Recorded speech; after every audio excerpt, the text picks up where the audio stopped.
This is The Stuff Dreams Are Made Of. I'm writer-collector Ryan Condal. And I'm writer-collector Dave Mandel, and you're listening to the original movie prop collecting podcast brought to you by Heritage Auctions, HA.com, purveyor of fine entertainment goods. That's my new slogan for them. Purveyor of fine entertainment goods and all your collectible needs. That's good. I think that's pretty good. That first line does sound like you would see it over an adult bookshop. But I know, they do sound like they're sort of like sketchy. Yeah. Yeah. Purveyor of fine entertainment goods Yeah. for your butt. Yeah, exactly. Yeah. Thank you, Heritage, for the sponsorship, by the way. Yeah. And Bit baseball early and often. cards. Also, Yeah. and baseball cards, but thank you, HeritageHA.com. They have so many auctions, we can't even begin to tell you about them. Go to HA.com. I think I got 2 alerts today for just various things that they're auctioning off. Came along, yeah, the Disney thing? It was just like, the one I got today, I got a notice of a February 5th deadline for a April 17th auction, the Sophisticated Palette Decorative Art Signature Auction. I don't know what that is, but it's coming to you April 17th. Sounds and like the consignment deadline is very soon. Sounds so like good you luck, have a everybody. new collection there, Dave. It's Yeah. I think it's all Sophisticated Palette, code for nothing but monkey radiator caps. I think we all know. I think we all know what a sophisticated palette I have. I think the fact that is the most sophisticated thing you have in your collection does speak to it. It's like, this is my Art Deco 1930s automobilia collection. It happens to all be monkeys. Very sophisticated. Yes. How are you doing? Anything new or exciting in your life? Forgetting about props, but everything good? I'm good. I've had a sudden second wind burst of energy over the last 20 minutes, which I'm really grateful for. We went out to a early Lunar New Year dinner tonight with our good friends, and she's may I say a Chinese feast of some sort? Yes. A succulent Chinese feast, as the meme goes, or whatever. Oh my God! I'm an over orderer, and Michael, our friend that we went with, so his wife is Taiwanese. They're American friends of ours from here in London, and also living here, formerly from New Jersey, and we share a bunch of roots we didn't meet until we got out of here. But anyway, so she planned this, and they have 3 boys, and that family can eat. And but just I always get accused of over ordering, but I have 2 dainty little girls, so the amount of food that was on that table, and then I was just being challenged, finish the soup dumplings, we can't let any of this go. And then I just got in the cab, and I was just like, oh, it just hit me, the blood brain barrier caught up. And then we're going home, and I'm like, I got a podcast, I gotta pull it together. But I walked around the house a little bit, and I'm okay now. So just a little 2 little questions, because I am always intrigued. Number 1, fridge full of leftovers. Did you get to take home some stuff? They polished it off. Cleaned house. They cleaned house. Boys. Yes. Okay, gotcha. Yeah. And 2, my question was this in London's Chinatown that's downtown there, or was it somewhere else? It was not the official Chinatown, and I've eaten down there, and there's great stuff down there. This was in a little kind of it was in a mini kind of I would say sort of Asian neighborhood in Paddington, which is sort of northeast London, but really excellent. And it was it had very, to me, New York vibes of when I used to live in New York, and we used to go to Chinatown and sit down to sort of proper Chinese cuisine. So it was a nice little throwback. That's there. nice when things can feel familiar like that. Yeah, in a very fun way. When I was shooting, this is neither here nor there. Welcome to Chinese Food Talk with David Ryan. When I was shooting Eurotrip in Prague, they had a Chinese restaurant there, but it was not a New York Chinese restaurant. It was like a people who moved from China and opened up a restaurant, I guess, closer to what would be like in China. Okay. So it was very clear that they tried to add things that they thought Americans would want, but it was a very Chinese version of a menu. It was very interesting, but it was funny to realize, I guess, concretely how bastardized American Chinese food the kind westernized, of is. Yes, in a wonderful way, wonderful way that I love. But just in a very it's a very specific thing. And I think, having lived in Los Angeles forever and then live now in London, I didn't realize how specific the New York, New Jersey Chinese food Yes, sort of it's different. off branch is, because you can't even find that in Los Angeles, really. I got one restaurant in our area where you can actually get the crunchy fried noodles that you put into the wonton. Noodles. Yes, everywhere else nothing. They doesn't exist. I don't know why. Okay, which I think of as very New York City. Yeah, exactly. All right. Yeah. All right. Well, I'm coming to LA. Let's go. Yeah, there you go. We'll have a little wonton soup. Yeah, good. If you're still listening, I think Gino logged off a little while ago. Gino just took off. He's just like, fuck that. I mean, I love Vader, but fuck that. A very quick, a semi-quick for me, what's new in props. I'll say two things. One, first of all, for those watching on our YouTube channel, and if you're not subscribed to the YouTube channel, you're missing live highlights like this. I got a new desk chair, so I'm very excited. I don't know if you can see it there. Fantastic. Yes. Yeah. So I had been sitting for a while on a dining room chair, which was not enjoyable. The arms on my old one kind of died, and I sort of was like, I'll just replace this very quickly, but I'll sit on the dining room chair, briefly. And of course, that turned into almost a year. But I have a new desk chair. I'm very excited. So I'm in it. Did you get the one that we talked about? Did you end up doing that? No, I honestly was just kind of like, you know what it was? This is the honest answer. I feel like I will get yet another desk chair, but I want to go and sit on a bunch and whatever. And this was like relatively recommended enough. It was a couple $100, and Amazon was going to send it. I was like, I'm going to just get this so I can actually have a chair that isn't the dining room chair that has lumbar support and some things like that. And then I'll figure it out. But I'll figure it out while I'm sitting like a human being. I just wanted to sit like a human again. So yeah, here we are. So yeah. So that was very exciting. This is chair talk. Chinese chair talk. It's not from Temu. It was from Amazon. And I did, what was I going to say? I was over at the condo a little bit, which is no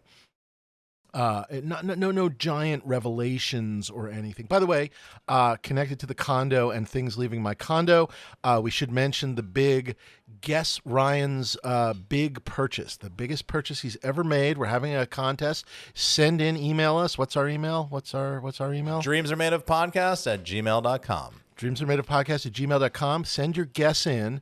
So far, Ryan gave us a clue last week, of which it was from the 80s.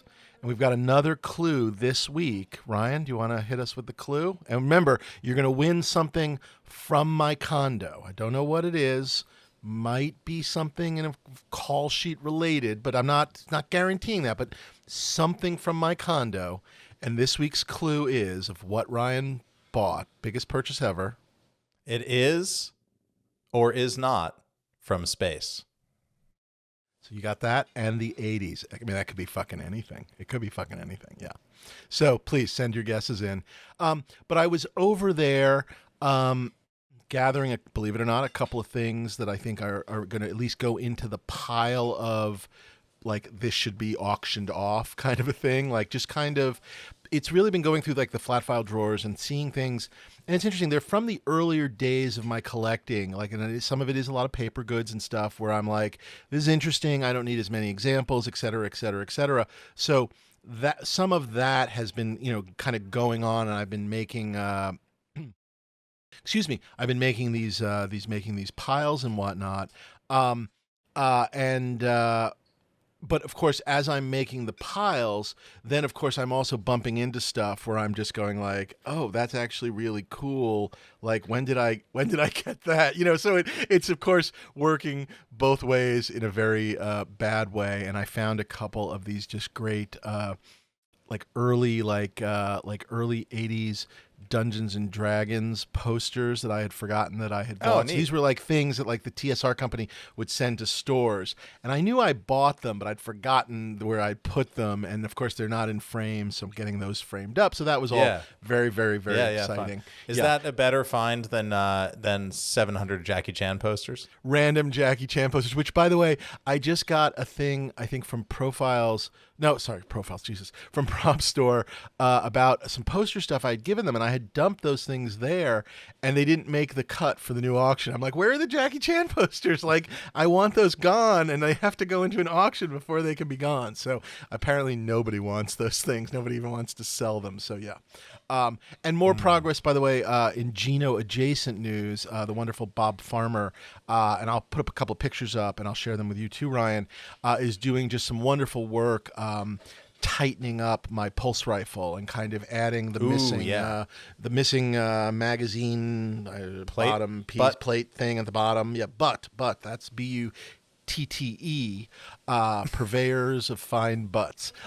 So the magazine butt, and then using the remember, was it Harry? Was it Harry or was it Willie? I think it was Willie that sent me the barrel block. Yep. Yeah. So putting that on and getting those in, so it's really coming along nicely. And it's a butt and a plug that you got. A butt and a plug, but separate. And there's some pipe. We had to lay some pipe as well. So but it's all Dreams coming Are Made together. of Podcast at gmail.com. Exclusive China chairs and vaguely unerotic sex talk. We specialize in unerotic sex talk. But anyway, that was my what's new in props. So a very great. The desk chair I'm very excited about. So yeah, there you go. Exciting. Yeah. All exciting. How about you? All exciting stuff. I love a good desk chair.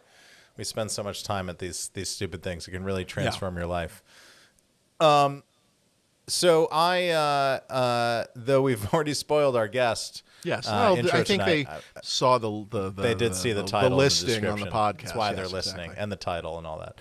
But we, it's why they're sitting there going, when are they actually going to get to the thing that was mentioned in the title? Because I've now been listening for 12 minutes and 12, 13, 14 seconds, and it's just a lot of nonsense talk. But yeah, go on.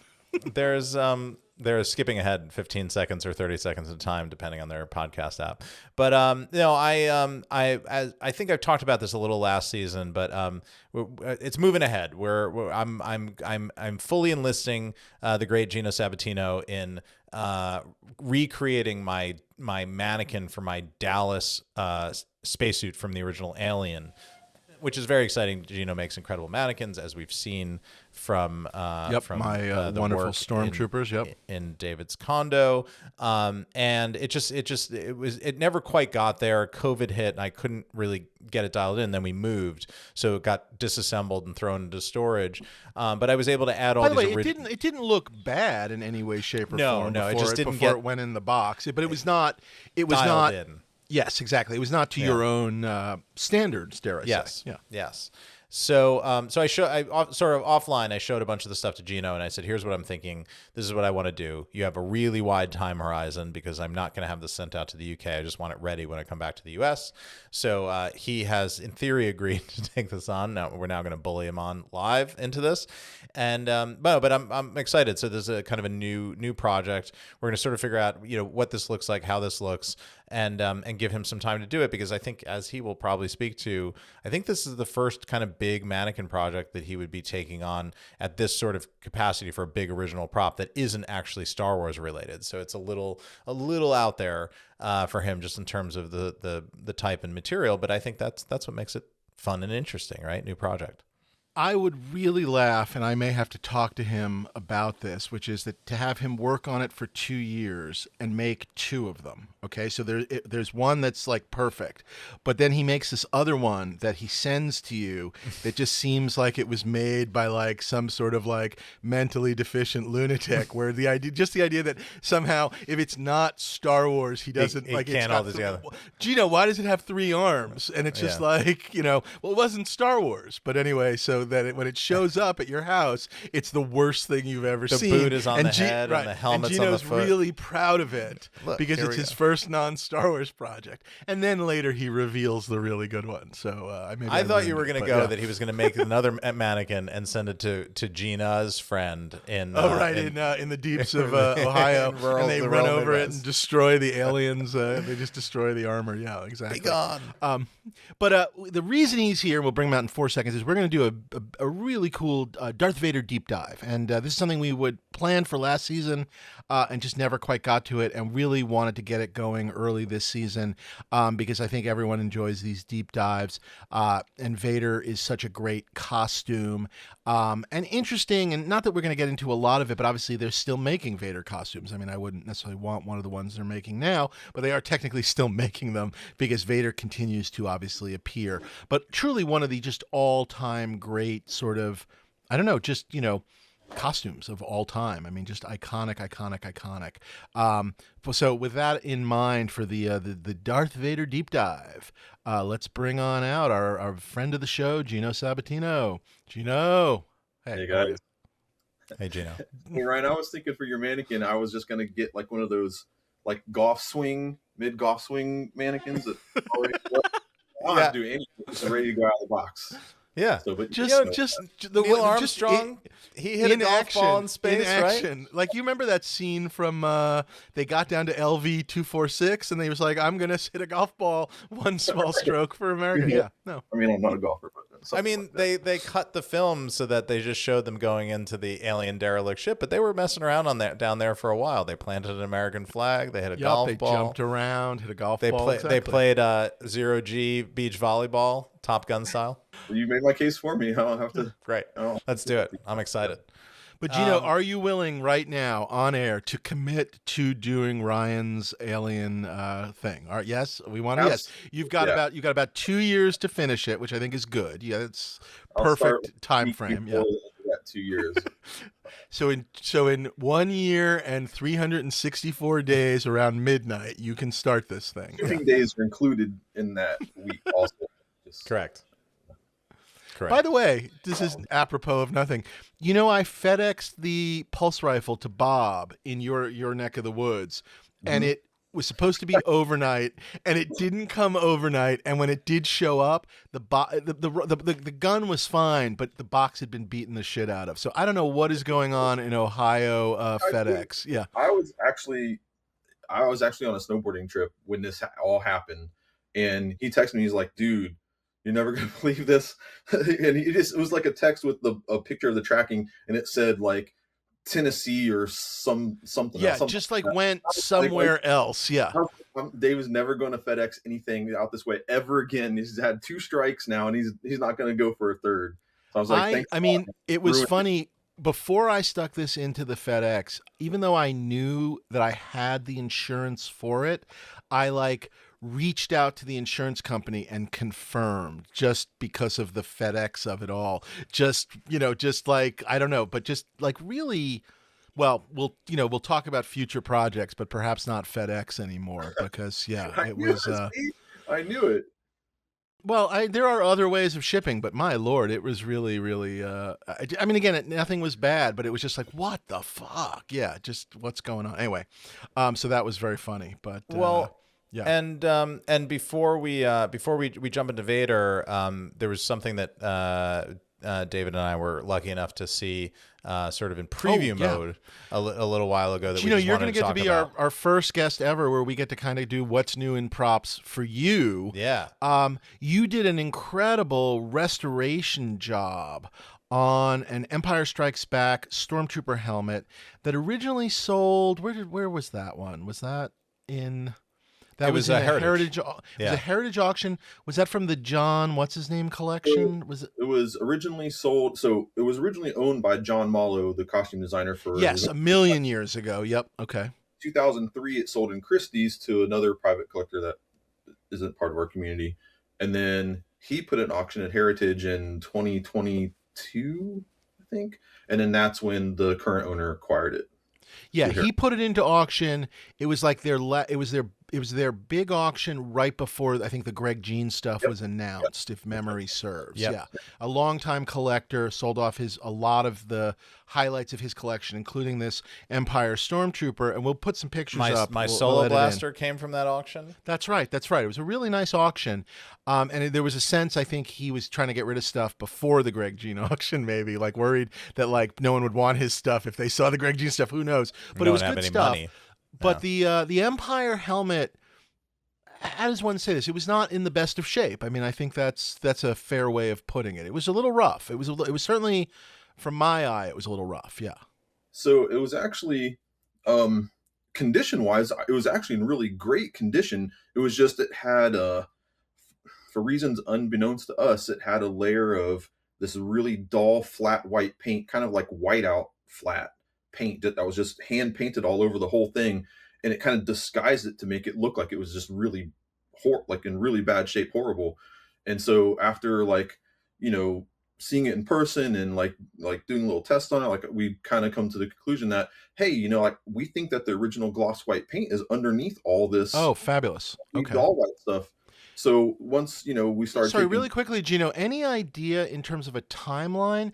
Was this dull white something, a Malo thing later on, or do we think it came from the set or something, or any idea? It theorized every possible like, so from the time of 2003, it still had that dull white paint on it. So when Malo actually put it into auction, it was like that. Okay. So 2003 to. So pre-2003, but it could have been any time, and it could have been on the set. We don't know. Yeah. Right. So, but going through all the screen caps, going through all the vast reference that we have available to me and other people out that I know also have a lot of resources in that way, we scoured everything and could not find one photo of any trooper that wasn't like super glossy white paint in the film or in any production. So it didn't make any sense why this one was like that. Not to mention that it was all the white paint was painted all around the decal. So it was already a finished Empire helmet, and you could tell this was done after the fact. So it was just a big mystery that we couldn't figure out. And it's like the only example that didn't match all the other known examples.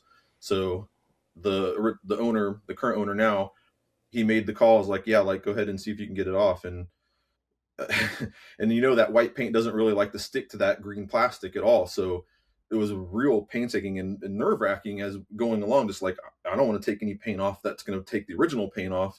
And over the course of months, like, I was actually able to get all of it off, and it looks really great. Like, it was only missing its mic tips. Other than that, was a complete helmet and like really. So great. it was just that crazy extra coat of white that made it look so rough. Because I saw it down at I was with you. We saw it in Dallas when we were at the Greg Jean auction. It was still in Dallas, and I remember they pulled it out, and that it I guess, as you put it, it felt weird too, just because the touch of it was so weird. So and when you're doing that, sorry, too, and we saw we saw it there, and it looked like there was that helmet that sold, Prop Store sold now probably 5 years ago, that had that. It felt like extra layers of paint on it, but it was the correct paint. You know, it felt like extra globby, and it was actually ended up being screen matched and all that. And it's actually it's one of the best helmets in terms of condition and paint wise. And there's very little paint loss because there's so much paint on it. This one felt similar, but like done shittily. I don't know how else to put it. Well, the cool thing about it is all that paint that wasn't supposed to be there, it kind of like served as like a skin, a protective skin over all those years to kind of protect the original paint from underneath. So when we stripped it all off, the original finish was like you could floss your teeth in the gloss of it, how glossy it was, and it was still really pure white, and it kind of, you know, preserved it kind of. So it's gorgeous. Kind of blessed disguise almost that it was done that way, because I don't believe without that coat of paint it would have like been as preserved as well. And is this now the best condition Empire helmet? Because Empire Stormtrooper helmets are very rare. So there's only 3 that we know of. One is the one that has the patch on the back that's horrible. Then the one in France, and then this one. And I wouldn't say this is the best condition. It's almost like there's trade-offs with all of them. So it's like, you know, does the one that have the patch in the back, does it like ruin it for you compared to like maybe this one doesn't have it? Which one would you say has the best patch on the back? Is it the one with the patch on the back? Well, the patch on the back, I think. Okay. But also, the one with patch on the back is screen matched. It's the only one that's screen matched. So the other 2 aren't. But I mean, you know, there's just not a lot of really great reference for. Have you ever taken a look at it to see if you can get the patch off? Has anybody ever asked you to do that? No, but I absolutely would give it a try, or at least like assess it and see if it was even test whatever the adhesive is or whatnot. Yeah, exactly. I frankly would rather have a patch shaped repaint or missing chunk of paint than the stupid patch on the back of the helmet, but that's just me. But at least, dare I say, it's on the back. Meaning, if you in a normal display, like on a bookshelf or in a display case, that piece is leaning against the wall. Do you know what I mean? It's like nobody like had George Lucas sign the the Farhead or one of those things. William where Shatner you're just like sign it across the chest. Exactly, is what you're right getting across the thing. Yeah, exactly. Which so I guess of all the places the stupid patch could be, I guess it's about the best of the worst. Yeah, I mean I don't know what else to say. So. It could have been so many other things, but I mean, me, again, we don't have these pictures in front of us, but look at these pictures that we're now showing you. An incredible job, Gino. This really incredible. The before and after, so that they can see what we're talking about. And just kudos. By the way, a credit to the owner for his vision of. Or the hope and vision that you would obviously be able to do it, but also just that it came out as good as it did. Because, like this could have went sideways at any point in time, and we both knew it was a gamble going in, because like once I got a certain amount of it off and everything was going great, at any point in time I could have taken some more of it off, and there could have been who knows what underneath there, and they're like, oh man, like now we're committed, now we can't just leave it the way it is, we kind of got to go the rest of the way. And like it paid off, because I mean underneath it was beautiful, like but also, by the way, a chance that you would have done your little test patch wherever you start and just go, I don't know what paint this is, but it's not coming up with any chemical that I have, in which case then it kind of does look rough, and it is what it is. And I mean, again, so many ways it could have gone, but just a gorgeous restoration job, just really beautiful. And like I said, your skill and at least his vision to trust your skill. So congrats. Really nice. Yeah. Thanks, man. Yeah. Well done. One other question before the deep dive that I think a lot of our viewers have been wondering about, which is, Gino, the night we were at my place and we put the Stormtroopers up and there was no room for anything and my head exploded. How scary was it? Like, were you thinking like you're going to have to call a SWAT team? Like, were you thinking like, I got to get out of here, got to call an Uber, just run for the door? Like, where was your, I mean, you're a big guy, you're strong, whatever. Like, obviously you're thinking to yourself, well, maybe we can wrestle him to the ground, but where was your fear level, would you say, as the steam and my eyes rolled back into my head and like the steam came out my ears? It was definitely more empathy, because like I could, and especially Bob, who was there with me helping, and he has like a basement that's just packed with stuff, like kind of like your condo is, and like I felt bad for you, because I'm just like, I get it, like there's literally no place. You try to move one thing, you got to move two other things, you try to move that, you got to move three other things, and it's like, man, like you have all this awesome stuff, but like nowhere to put it. And so, my mind is like, well, I can help you make space. So I got all kinds of ideas where this stuff could go in the corner in the back room, or, out in the corner or whatever like that, to make room for Gino's main idea is anything that isn't a Stormtrooper helmet should just be thrown off just throw it off the terrace. Like, what is this? It's from Excalibur? Who the fuck cares? Throw it off the terrace. It's not a Stormtrooper. So those are a lot of his decorating ideas, I will say. Yeah. But I would have got the job done. Just saying. Wow. Was Dave, was Dave yelling at you? No, or no, just yelling? I shut down. It was like more like, yeah, it was like we had it done. That, yeah. And we were looking at it, and we were all just kind of like wow, like just admiring you never see two full head to toe Stormtroopers standing next to each other, and like I keep bugging you, like, got to show pictures. People are dying to see this. But we just were looking at it for like 15 minutes, just looking at it and comparing them and kind of taking it all in. And then it was kind of like, okay, well, now where are we going to put them? And then that's when it was just like, oh shit, like we don't really have a place to put them. But it was literally like in Star Wars, like, I'm going to shut down now. If you don't need me, I'm going to shut down for a few minutes. It's just like, like that. Yeah. Just a full, just mental, like, they had to sink you into an oil bath afterwards. Yeah. It was honestly, that was the moment when I decided I need to set fires all over LA and burn some shit down to really get myself some new space. If I burn my condo down, I'll be able to afford a new condo. So that's where I formulated those plans. Yeah, exactly. That's good. That's just forward thinking. I don't know if it all has worked out for the best, but at least, honestly, those Stormtroopers, as you know, and as I have said to you many, many times, although you have been skiing a lot, so we haven't talked lately, they are incredible. You do incredible work, and thank you again, officially in front of the world. It was a very fun couple of days, right up to those 5 minutes at the end. Yeah, they look great. I got to see 3 finished Gino projects this year: the restored Empire helmet, and then both of your mannequins. So it was very exciting. And we actually did manage to, I regained composure, and we actually were able to spend some time on a couple of future projects, which FedEx will not be assisting us with those. We're going to do a little professional art shipping when we're ready for those. And by the way, one of them is Vader, which is maybe a good way of jumping into today's deep dive. Vader. Where should we start, Gino? You lead the way, and we'll ask enlightened questions and whatnot. But where do we start on Vader? Okay, well, just to narrow it down a little bit, I think we discussed that we're only kind of cover the helmets and not really the whole costume. Because otherwise, we could do three of these. Yeah. And by the way, perhaps that will be the next one. We'll do just capes. The capes. The capes of the 1980s. They would still tune in for that. Further clue. By the way, I will host it, and then I will listen to it and watch it. Sorry, go ahead. Yes, you got another clue? Further clue, it's not a cape. Oh, there you go. Not a cape. May or may not be in space, is or isn't in space, from the 80s.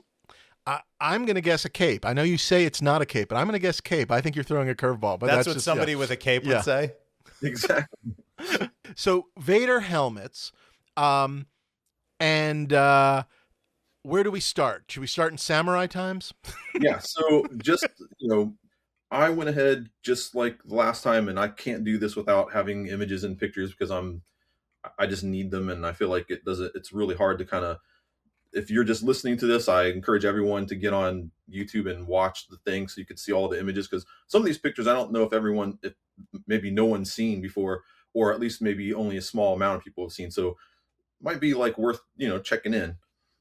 So I went ahead and sent Dave and Ryan all the images that we're going to kind of cycle through them and talk about them as we look at them, and hopefully they'll so they're 100% here on the YouTube channel. They're going to pop up and you watch them on our YouTube channel, and then we'll try and post some of them at least on the social media stuff. Maybe we can make a reel if we could figure out what the fuck a reel is, or maybe a TikTok dance out of them, but we'll try and get them on the social media as well for people listening to the podcast. But this, with all our deep dives, I think there's always a nice visual element to a lot of our show, but with this stuff in particular, we are going to be talking about some real specifics, so you may want to come and play along here on YouTube. So yeah, go for it. So assume this stuff is all being cut in and that you're looking at it, but let's dive in. Yeah. Got it. Okay. So first image shows from the very beginning the inspiration for Darth Vader as a character, which originally George wanted him to, he's going back to the whole samurai thing because Star Wars is kind of based on, Kurosawa's Sons or whatever. And so you can see Vader. If you think about his costume, and look at the pictures of the samurai, you can see all those influences right there from the shape of the helmet with the dome. Well, I was going to say, and just to talk about the helmet for 4 seconds, if you think about that sort of that winged way that the helmet comes out, it's very, very samurai. Just in its basic shape. And in one of the iterations, obviously, Kurosawa was a huge influence on the script of the movie. And in one of the early casting iterations, he was thinking of what's his name for Obi-Wan Kenobi, even Toshiro Mifune, yeah. Which so samurai, all of that was culturally and I guess representatively was on the table for George right from the get-go, and that was some of his earliest discussions with Ralph McQuarrie when McQuarrie was basically brought on for the sort of the pre-production artwork, which is kind of amazing. So yeah. And you're somewhat of a McQuarrie expert as far as I'm concerned. You did a book on McQuarrie. We got a book. Oh, I'll tell you a funny story really quickly. So Becky and I went and looked at a house a couple of weeks ago, and it was a house. I don't know if I'm supposed to say this or not, but I guess it belonged to the guy that directed Dodgeball. Thurber, I think Ross Thurber is his name, or something like that. Marshall Thurber. Ralston Marshall Thurber, and this was the first time this ever happened to me. We're looking at the house, and in his entryway, like our 3 books with like a piece of fruit on top of it, whatever, like look at my books, kind of in a great way. And one of them was the Macquarie book. Nice. And, yeah, it was really cool. And I really wanted to, but I don't think my realtor and their realtor were not interested in me pulling it out, signing it, and sticking it back in. But he had the Macquarie book, which was very cool. Anyway, sorry, continue on. Awesome. But yeah, to your point, like all the Jedi, their kimonos and all that stuff is all kind of inspired by that. So yes. So when George was explaining the character of Darth Vader and the Stormtroopers and all that, it was kind of like, okay, so they're going to be kind of samurai inspired, but they need to function in space. So they might go from one spaceship to another and go through space to get to them. So they need to be able to breathe and have like a life support system, kind of whatever. So if you kind of imagine like a samurai and a astronaut suit had a baby, it's like that's Darth Vader basically. And it's true, by the way, with the Stormtroopers and with Vader. And this is one of the things about Ralph. He came from an aviation background. And so he was really bringing this idea of how things work. And so when he was drawing stuff, a lot of his Vader, yes, there's the samurai, but he's imagining this closed system, both for the Stormtroopers and Vader, so that they can breathe in space. And there are, sketches of the idea of them like jumping ship to ship. And so that's a big part of, again, what goes into it, even though we didn't really see that in the film. But again, in the origins, he was very obsessed with, okay, it's one thing just to say they can breathe in space, but what would that really be like? And that's sort of that reality that Macquarie brought to the stuff that I think is what really distinguishes the Star Wars stuff. So I think that's, and you can see that both all over the book, but all over Ralph's work. So, and obviously the whole Order of the Jedi is very samurai in itself. This kind of Bushido code and this dedication to the meditation and being able to tap into an energy that's invisible to other people that haven't practiced the art. I mean, you can see all that stuff is all, and that's why it works so well, because it's all in this really, really centralized theme. Yeah, and midi-chlorians. That's like a lot of Kurosawa is midi-chlorian, yeah. Next slide. Next slide. So, and also, I just wanted to the last thing I wanted to say about that was also, I think that the motif of like a skeleton, I think, was kind of repeated in both Vader and the Stormtrooper. Like his face is kind of like a skeletal structure, like with teeth and cheekbones and all that. And I think that was also an element that kind of got thrown in there. So imagine like the samurai and all that, astronaut, and then some like death, scary skeleton. Right, which is part of, I mean, that's a little bit of like sort of the Nazi stuff that they were I was going to say war helmets in general. I mean, if you go back like even into like some of the stuff you guys talk about on your show, Ryan, of like when we talked about like, on the original Game of Thrones, the Hound's helmet, like those helmets that had like animal parts to them. If you look at some of the samurai stuff, there's often like demon head samurai helmets. Well, they would and whatnot, do a mask. Where exactly for the actual where they're trying to mask they're trying to scare the guy that they're fighting, and that comes through in big time, totally. Yeah. So take all of that, and then the guy who sculpted him started out with a life cast of David Prowse. We're moving on to the next slide. Yep. Here are some photos. I don't know how common they are.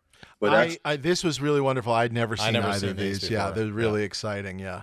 So you're actually seeing a life cast of David Prowse. They sculpted his helmet, chest armor, shin, like all the hard, rigid parts are sculpted over that form, and then molded. And then, of course, there's a close up of his face after they decapitated him, set on a table. And someone must have got creative and actually painted up kind of like a realistic. I don't know, maybe that's some time on the hands, but I was like, his face is painted up pretty true, like with flesh tones and everything else like that. Yeah, so, if you couldn't see that there was a thing on the bottom where you realize, oh, that's just a casting, boy, that looks really good. I mean, it really looks like it's him. Yeah. So I thought that was kind of cool. So they start out with a life cast and they sculpted everything on. So we move to the next slide, and that is the actual. This is in a private collection. The actual plaster master of the sculpture. Wow, that's cool. I've never seen this before. This is great. Part of the shoulders, part of the chest, the head. The original sculpture of Darth Vader's head actually went all the way back. It didn't like stop at the sides of his mask like how we know it. because I think they were still trying to work out how they were going to attach the dome and what that was going to look like, and yeah, all this I guess looks like something you put on once and never get off. This is incredible looking to see. So basically, they were kind of sculpting directly from Ralph's drawings. There was a lot of drawings and sketches, and then they kind of took it to the next step, which is in the sculpt. But obviously, there are changes in the sculpt. Do we know the name of who is doing these sculpts? Do we know specifically who is doing the sculpts? Yeah, so the guy who claims credit for it is the guy's name Brian Muir. He's in the UK. Muir, yep. He's the one. And he's written a book like about his Star Wars experience. Yeah. So I don't know how many sculptors they had on A New Hope. I know there was another woman who I think died before the movie came out. Yeah, she died very young, unfortunately, and she's given a lot of credit, I believe, on the C-3PO mask in particular. Yeah. Yes. So one of the things that they did was, they would sculpt the mask or the armor or whatever in clay, and get it as smooth and as good as you can with your fingers and clay and tools and all that. And they would like make a rubber mold off the clay and then pour plaster into the rubber mold and have a plaster positive, which is what you see here. Gotcha. And then from there, they would refine the plaster by like sanding on it, chiseling it, doing whatever they can to like in something a more rigid material that you can like get a better surface on than clay. Or I guess you can really get a really good surface on clay if you spend enough time, but this is just like a faster way of doing it. Right, because you can just sand it down and make it smooth or take off an edge. That being said, there are a ton of like surface imperfections and little like holes and dents and raised things and little bristles stuck in the, that they just never even cleaned out. They just left it as is. But dare I say, thank God, because some of those are what we're using to this day to screen match. So kudos for leaving the bristles, the bumps, the various whatevers. Yeah, exactly. And this would be this one that we're looking at. This is the A New Hope helmet. Correct. Yeah. We're going in order from A New Hope to Empire. So, but also I think that whole used universe that George kind of established. Having all those imperfections and asymmetries and, the surfaces aren't perfectly, polished and all that. I think it adds a lot of visual credibility. So like, while, if you're looking at it in an individual way, like I'm just holding this in front of me, you will see all those things and kind of be like, wow, it looks kind of rough. But when it's on screen, like your eye doesn't like notice all those things. It's just kind of like, I don't know, that was the brilliance of, I think, the original trilogy was that the roughness kind of added like visual credibility to everything. One of the things that they've done with the modern helmets is, I guess somewhere along the way they've, I don't know, scanned them or whatnot, and they've cleaned up. I think they've cleaned them up too much, but one of the things that they've cleaned up is they've undone the asymmetry and in some cases made them so symmetrical that when you're looking at them, it's almost the equivalent of uncanny valley with human faces, where like you look at them like the modern some of the modern Stormtroopers and some of the modern Vader helmets, and something feels off, but you don't quite know what is off. And the honest answer is they're too perfect. These have human imperfections, which make them real and they make them exist. And now that they're so perfectly symmetrical because they've taken one, cut a side off, doubled the side, and made it some perfect, insane match with a computer, there's something just wrong with them that drives me crazy. Yeah. And, and I can understand the logic in it where it's like, okay, well, if the Empire was this big organization, had all this money, everything would be perfect and symmetrical and clean and flawless and all that. But like, in reality, visually on the screen, like no one watched Star Wars and looking at a Darth Vader or a Stormtrooper or Boba Fett and thought, that doesn't look right. Like something looks off. It doesn't look symmetrical. Someone needs to fix that. So I don't think anyone would notice if you didn't say anything. It's only, I think, having the real thing in your hands and you're like, well, this needs fixing. And then they don't realize the cost of that. It's really losing character. And I don't mean character, who the character is. It takes something from sort of a unique sort of thing, and it just kind of, by smoothing out the imperfections, it just becomes more blah. Anyway, let's not obsess about what they're doing now. Let's stay on this. So at some point, they realize they have to figure out how to turn this incredible sort of thing that they're making into, it's got to take the next step. Like, how do we turn this into something that we can put on a human being? And so that's sort of the next step in some ways, correct? Absolutely. And so even though it's sculpted with the full head, the whole back of the head was just kind of abandoned so we could get it on and off and all that. Now, maybe they were thinking it would be a closed system where like the face would go on and the back would close around him. And it'd be some like C-3PO, how he has a front and a back, and they kind of, someone has to let him in and out of it. Maybe they were thinking that. We don't really know. But I mean, when he puts the dome on, you don't see the back of the head anyway, so it makes sense that they would have. Yeah, so it's possible they were thinking about, but realized no one's going to know the difference once the dome is on. And so that takes us into what I guess I would call the basis of the Vader helmet, which is two pieces. The face, which basically stays on with straps, basically keeps it on, and then the dome, which basically fits on to the top of the face thing. And there's kind of a, I don't know what to call it, like a locking mechanism. Is that, I don't know, do you have a name for it? We'll go into all that stuff. Yeah, here. Okay, great. Sorry, don't mean to jump. Keep going. Sorry. You're not wrong, though. Okay, so then the next slide just kind of shows like a really good close-up, high-res picture of like Vader in A New Hope on the Tantive, where you can see really close up like all those flaws and the paint work and all that stuff. And speaking of the paint, so a lot of people don't realize, I mean, if you're a Vader fan, in the prop world, it's kind of common knowledge, but for a general audience, like if I bring someone over to my place and like I show them Vader for the first time and they're looking at it and I say, hey, like, have you ever noticed that Darth Vader's helmet's not black? And they're staring at it and they're like, what are you talking about? And I have to bring them over and I'm like, I'll show them like it's like a checkerboard, like, there's like gray areas and black areas. Their mind is blown.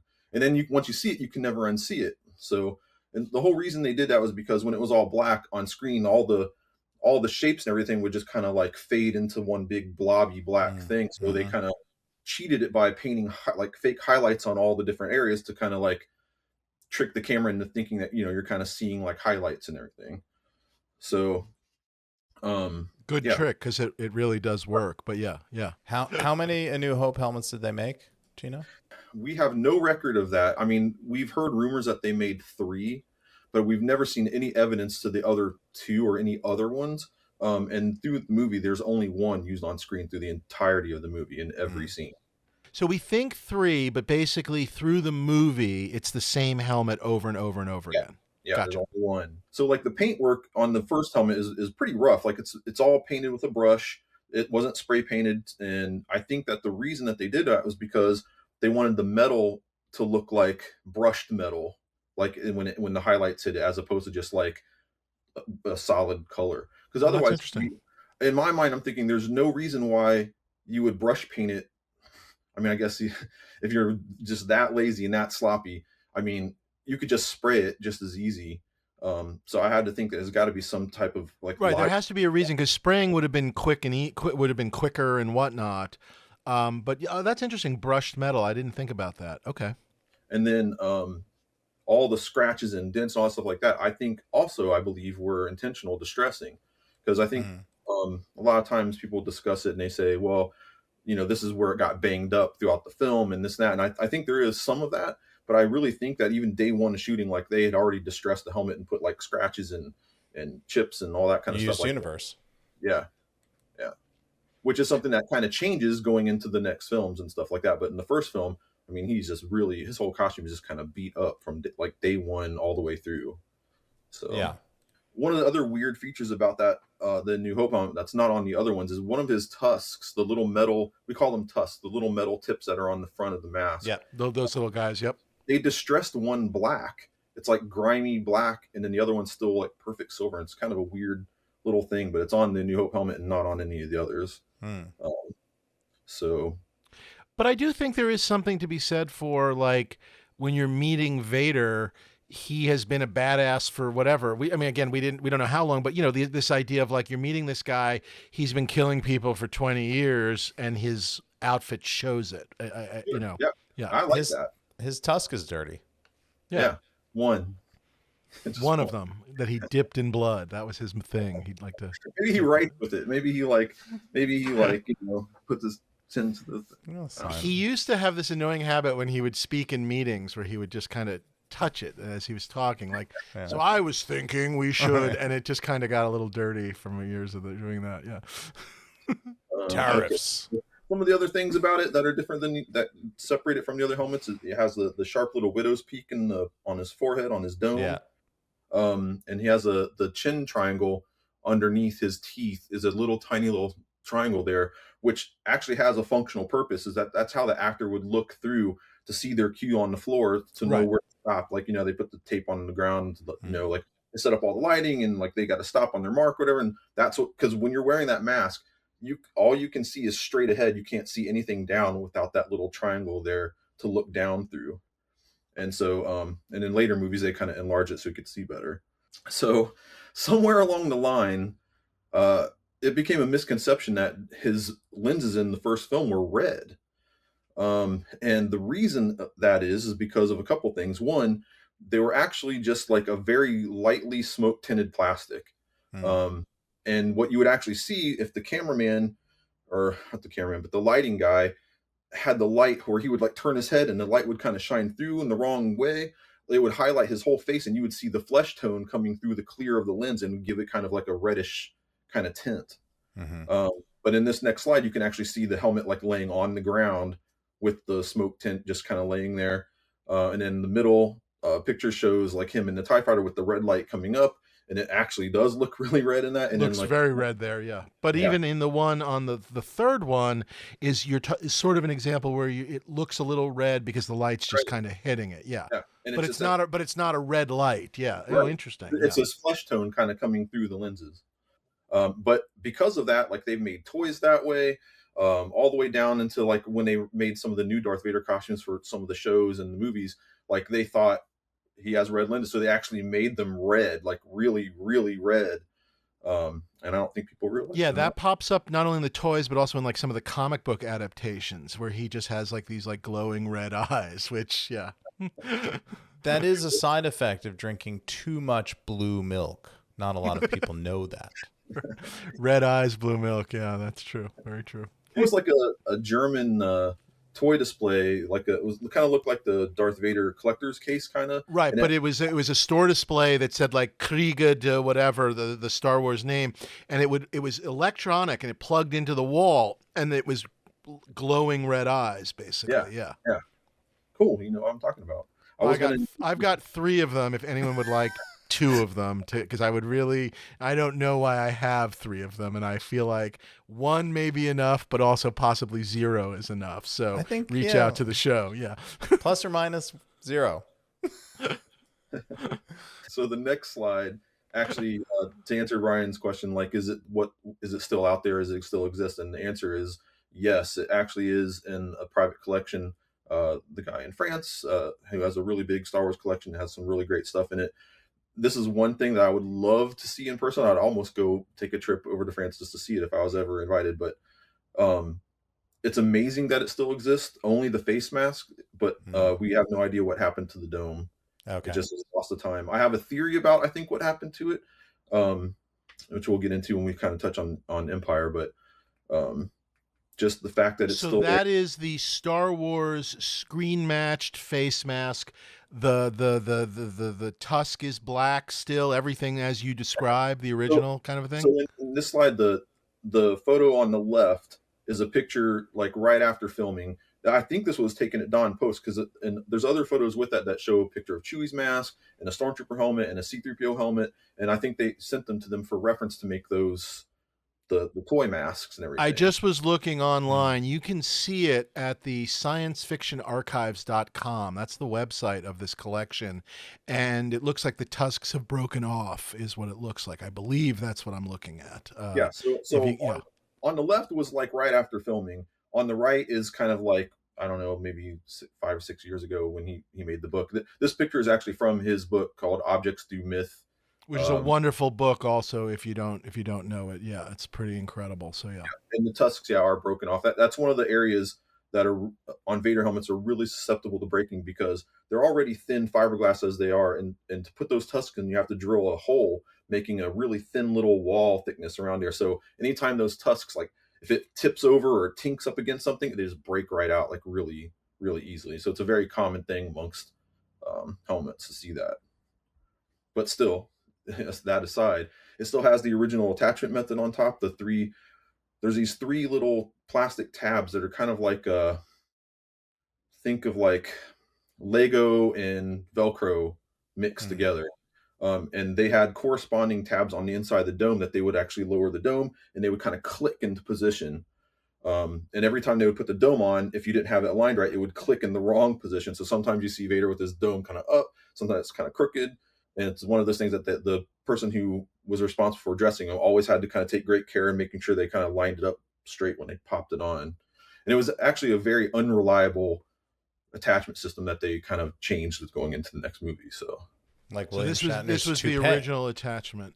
And then there was Velcro down the sides, basically, that also helped. Like there was some Velcro, there's Velcro on this, but we don't know when or why that was put there. So you think that was after the fact? So that may not have been part of the original. Yeah, when the picture on the left shows it after filming. So Gotcha. The picture on the right is like its current condition now after, it's been kind of tinkered with for who knows what. But still, mostly intact. Amazing that the mask still exists. I mean, and sort of that's great. Really, really incredible. Yeah. But no, I was going to say, like, of all the components from the New Hope costume, that face mask and the gloves are the only 2 pieces that are known to exist of that entire costume. So the gloves just went at auction I think like a year or 2 ago. Yeah, and a wild price on those gloves. I mean, it's still, I was watching them, but boy, oh boy, that was an insane price. Yeah. I really wanted you to buy them. I know you did, but now we kind of start I don't really talk much about the tour helmets because that's like a whole nother podcast. It's a separate podcast. Yeah. But I might but we should say that they are intentionally constructed differently so that because they needed to be put on and taken off a lot more regularly, and also without professional costume dressers involved. But they are so different that they can be told apart, so that if you know what you're looking at as a collector, there should be no real confusion over what's a tour helmet and what's a used helmet. Is that a fair distillation? Yeah, sometimes. Okay. Yeah. Because are you saying because early on the tour ones were a lot, forgive me, closer? Seeing a finished tour helmet is one thing. It's like, that's very identifiable. It's very easy. But sometimes you'll see like just raw castings that might have come out of the production mold or from a casting of a casting of a casting that have all the boogers and warts and all the thing that the screen used have. And then it's kind of like, wait a minute, like what lineages, what how far down the line is this taken from? And we know where like one of the original molds is still in the archives. And the one that they had in the UK that they used to make the Empire and Jedi helmets, like that's just gone. So every once in a while, someone will pop up with a casting, and it's like a production guy had or whatever, but you have no concept of the lineage of it or with the generation of it, because when you're just looking at the raw fiberglass casting, you have no other data points to kind of like say, well, this isn't real or this isn't. It becomes really tricky when you start looking at the raw casts. But as far as tour items, when they're all finished, painted, and everything else like that, like it's really, immediate. You don't have to see close-up pictures to know it's not real. The next slide. I love this slide. After filming in England was done, they sent the original helmet back to the States. Actually, the entire costume back to the States, and Rick Baker molded it to make tour helmets. And this is a shot of them, I think from his actual website. All 5 of them lined up on a table, like completely finished and all that, and they became part of the appearance costumes for the New Hope era tour costumes.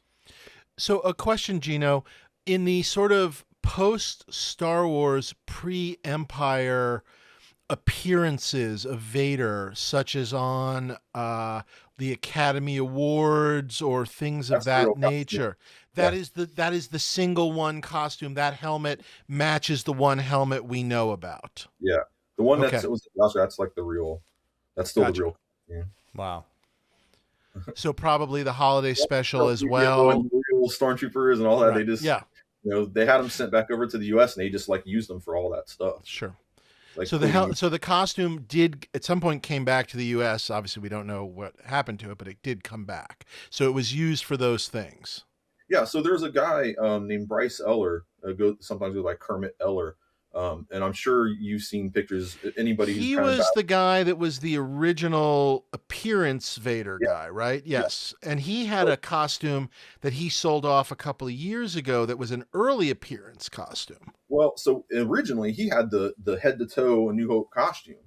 Oh. And like the Chinese theater, putting the footprint in the thing and stuff like that. Like he wore it for that and for all these other appearances. Like it was the actual suit. And it was in his care. Like he kept it and took care of it. Like they didn't ask for it back. He just, took it with him whenever he would go. And there was other ones too. But you'd think that they're making these tour costumes. Let's preserve the original one used in the movie. They're like, no, like just put that one in service too. Like we're gonna just use them all. And so, but his was like, there's a lot of photography of him in that. And then at some point, I don't know if stuff just got destroyed or whatever, and they started replacing it with like newer versions, or maybe he gave it back to them and then they gave him other tour stuff back. So it started to get kind of mixed up. And so, he was the one who I think put those gloves into auction when they went up. He still had them. Okay. I don't think I realized that. That was the only component that was right. But he had a full other costume that he auctioned off a few years ago that I remember people sort of poring over, but ultimately it was interesting, but ultimately it was a tour suit. It was not, because people thought maybe there were pieces, but there were not. Yeah. But again, you don't see very many. First of all, you don't see very many Vader tour costumes anyway, but A New Hope ones, we only know of one that still exists, and that was just an auction. Like, and sorry, Gino, is are any other non-helmet components besides the gloves in the Lucasfilm archives of the original A New Hope suit? There is zero Vader stuff from A New Hope in the archive. So it's just lost. It's like nobody knows where it went. So I know where some of the items went for a time. So for example, when they were making the Vader costume for Empire Strikes Back, they repurposed like the chest armor. They made more than one set, but they also used the one from New Hope and painted it like the other new ones, and that was reused in Empire. Okay. Don't know what happened to it after that. Okay. His belt buckle was repurposed from New Hope in Empire, and then maybe his boots, and that's it. And we just don't know what happened to them. Everything is gone. Wow. So, and like several years ago, I actually got to go to the archives. I was invited to go through every single item they had and catalog it and help, we pulled everything out of all the boxes and looked at every single thing. Was this specifically a Vader specific trip? Specifically just for Vader to go through everything. And they had so much, they already had a really good job of it, but there's just so much of it.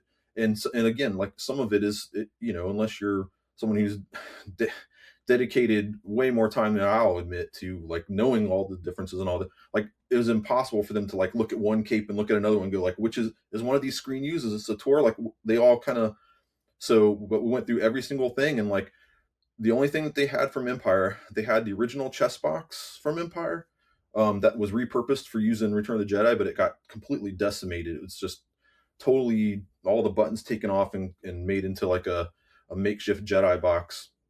They had some Empire gloves. They had the Empire codpiece that they also reused in Jedi, which is still there. And I think some leather components, but no helmets from Empire in the archive. No helmets from Empire either. Wow. Okay. No capes, no inner robes. So their collection of Vader is really about Jedi, or starts with Jedi to some extent. They have a lot of the Jedi stuff. The next picture shows one of those touring A New Hope costumes with one of the Rick Baker helmets on it, which in turn became the poster for Empire Strikes Back. So this is the one that sold somewhat recently in a prop store auction, I believe, right? Because this is the one that was a tour, but the helmet was used in the poster, which was a fascinating combination of things. Is it the whole helmet or is it just the dome? It's the whole helmet, dome and face mask. And there are actually anomalies on them that you could like screen match up to the poster and everything, which is really cool. Yeah, but really cool. It was kind of crazy because it was just there's a set on Lucasfilm has a photo database, and they have like tons of photos of all this stuff, and like there's a whole bunch of photos of this photo shoot with this tour costume on, so head to toe shots, chest up, just the helmet, like all that.